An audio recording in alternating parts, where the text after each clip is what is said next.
dan juga berdoa agar disampaikan ke bulan Ramadan ya.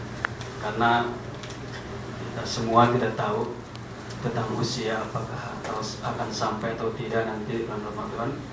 Itu semua ditentukan oleh Allah Subhanahu wa taala. Maka untuk itu kita harus banyak berdoa, Allahumma balikna Ramadan, atau dengan bahasa Indonesia, ya Allah semoga kami sampaikan dipertemukan dengan bulan Ramadan.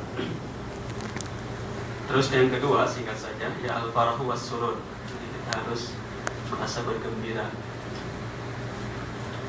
Jadi jangan ada sedikit pun kita merasa sedih atau mungkin gimana kecewa atau mungkin tidak puas, bahkan merasa terganggu dengan datangnya bulan Ramadan ya.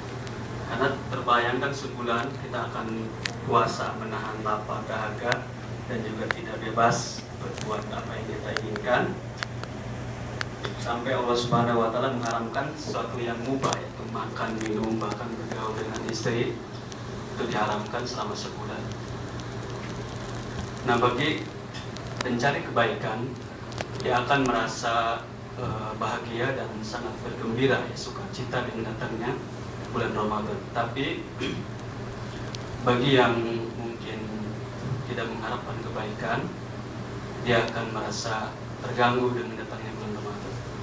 Nah, mudah-mudahan kita semua yang hadir di sini dan juga nanti umat Islam semuanya bisa merasa bergembira, ya, sebagaimana bergembiranya Rasulullah dan para sahabat dan juga para tabi'in dan salafus saleh ya, dengan datangnya bulan Ramadan. Insya Allah hanya kita dengan bergembira saja, ya, itu sudah mendapat pahala dari Allah Subhanahu wa taala.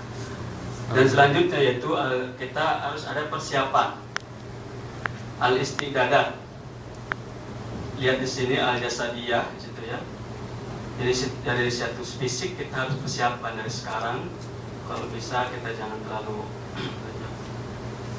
menguras tenaga mungkin, agar nanti pas puasa sudah fit ya, sudah dalam keadaan kuat, tidak sakit.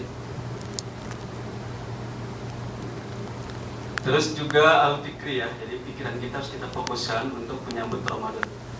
Bagaimana agar bisa nanti mengisi Ramadan, melaksanakan ibadah puasa secara maksimal, sehingga nanti Ramadan memberikan pengaruh yang luar biasa kepada kejiwaan kita semua. Terus juga ruhiyah, secara kerohanian kita juga harus dipersiapkan.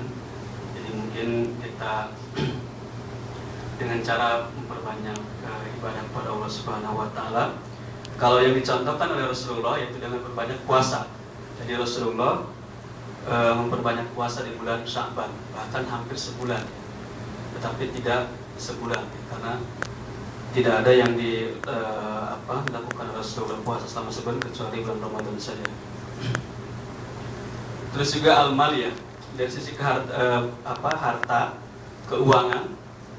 Mungkin yang sudah berkeluarga, kita harus persiapkan dari sebelum Ramadan dan sekarang ini. Kenapa? Bukan tujuan untuk hura-hura atau juga menumpuk makanan ya. Berbagai macam makanan kita hadirkan, bukan, tapi lebih untuk memperbanyak sedekah, infak dan sedekah, karena sangat dianjurkan kita bersedekah, berinfak di bulan Ramadan, karena pahala sangat akan dilipat gandakan oleh Allah Subhanahu wa taala. Terus juga nanti di bulan Ramadan kita dianjurkan, kita lihat amalan-amalan yang dianjurkan di bulan Ramadan oleh Allah, yaitu diantaranya iktikaf, khususnya untuk bapak-bapak ya. Mungkin kalau tidak terbentur dengan pekerjaan, kita dianjurkan untuk beriktikaf selama 10 hari, siang dan malam di masjid ya.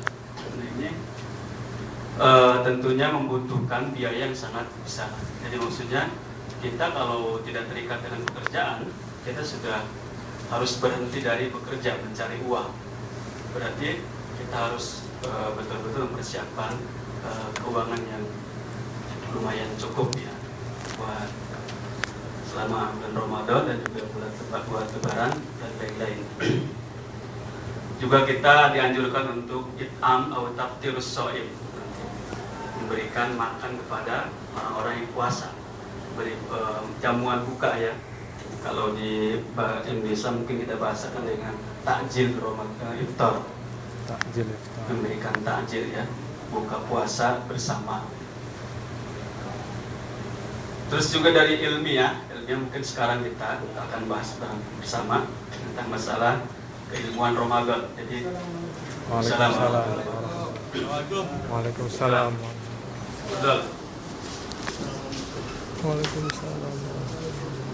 Jadi agar puasa kita lebih meningkat dari tahun ke tahun, insya Allah tahun ini lebih meningkat lagi, lebih berkualitas dari puasa tahun kemarin. Itu tentunya harus ditunjang dengan ilmiah, keilmuan yang mapan, yang mumpuni.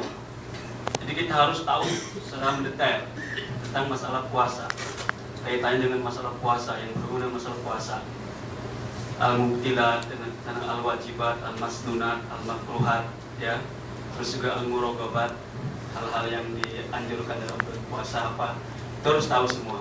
Atau juga al-fatawa, al-muta'alliqah, al-syam, masalah-masalah fatwa yang berkaitan dengan masalah puasa juga harus tahu. Nah, ini tentunya harus kita diskusikan, harus kita bahas bersama. Terus juga amaliyah, ya sudah kita bahas tadi. Dari sisi amalan, tentunya harus kita lebih meningkat dari sekarang dibiasakan, mungkin dengan puasa Senin Kamis ya, itu dalam rangka untuk mempersiapkan kejiwaan kita agar tidak kaget. Jadi kalau orang belum biasa puasa, pas ketika datang bulan Ramadan, itu pas hari pertamanya mungkin dia seperti orang yang apa gitu, bahkan ada yang pingsan segala ya. Apalagi kita dalam kondisi suasana atau cuaca yang sangat terik sekali ya. Ini butuh pengkondisian dari sejak dini. Insya Allah kalau kita sudah persiapan dari berbagai hal ya, akan puasa kita akan maksimal dan tidak akan berlalu begitu saja tamu yang sangat agung ini. Baik, selanjutnya dari sekalian kita singkat saja idad al-ansyiata al-masyru'ah. Bagian dari bagaimana kita menyambut Ramadan secara maksimal dan baik, yaitu dengan mempersiapkan ya kegiatan-kegiatan yang disyariatkan. Tentunya saya inginkan dan kita semua ya, kita memplanning ya program-program yang tidak berbenturan dengan syariat, atau kita istilahkan yang tidak diperdebatkan oleh para ulama. Maksudnya gini, jadi kita mengadakan acara-acara yang jelas, yang oleh sebagian ulama dikatakan bid'ah atau tidak bid'ah. Seperti dalam puasa kita mengadakan apa? Yang jelas, ya apa? Mungkin daurah Al-Quran, gitu kan? Itu kan tidak berbenturan dengan apa? Dengan pendapat sebagian ulama, gitu ya. Tapi yang contohnya kalau yang berbenturan dengan pendapat sebagian ulama seperti kita jadi pelopor atau mungkin panitia nuzul Quran. Nah, ini mungkin kalau di Indonesia itu sudah biasa kan, ya. Kalau di masyarakat kita di Indonesia kayak nuzul Quran itu kita jadi panitia dan sebagainya itu sudah biasa. Tapi kalau kita bahas lebih dalam lagi, itu oleh sebagian ulama dikatakan itu bid'ah ya. Jadi, nah dalam mensikapi seperti itu, kita itu kalau sudah berjalan biarkan saja, tetapi kita tidak menjadi pelopor, karena kan kita sudah tahu hukum bahwa memang hal-hal seperti itu tidak ada di zaman Rasulullah, para sahabat, para ulama, para tabi'in, dan ulama-ulama 4 itu yang Syafi'i, Maliki, Hanafi itu tidak menegakkan gitu kan. Nah, untuk lebih selamatnya, kita lebih baik mencari jalan pertengahan. Karena kalau kita mungkin memberikan satu pendapat atau fatwa di masyarakat